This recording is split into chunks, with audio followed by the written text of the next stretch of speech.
Chief minister Revanth Reddy ने खिले गोलकुंडा में कौमी परचम कुशाई अंजाम दी। 79वें यौम आज़ादी के मौके पर हैदराबाद के खिले गोलकुंडा में सुबह 10 बजे तकरीब मुनक़िद हुई।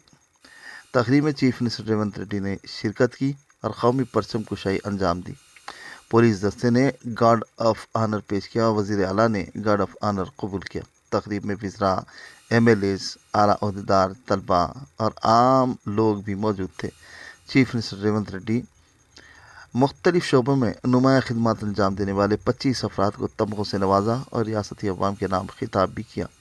साउथ वेस्ट जोन के DCP चंद्रमोहन और ACP सैयद फैयाज ने किले में सिक्योरिटी इंतजामात की निगरानी की। व्यूवर्स, हमारे फेसबुक, यूट्यूब और इंस्टाग्राम पेज पर लाइक, सब्सक्राइब, फॉलो, कमेंट्स और शेयर करना न भूलें ताकि फ्रीलांस जर्नलिज्म की फलाह व बखा को यकीनी बनाया जा सके।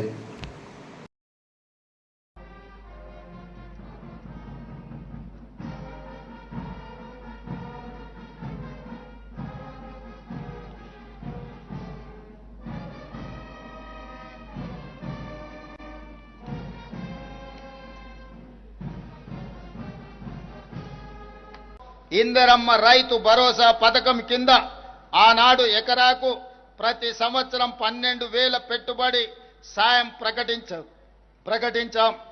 పరిమితులు లేకుండా ప్రతి రైతుకు ఈ పథకం కింద సాయం అందించాం.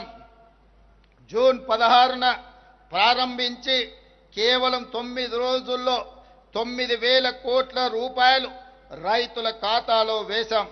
రాష్ట్రంలోని 70,11,184 మంది రైతులకు ఈ సహాయాన్ని అందించాం.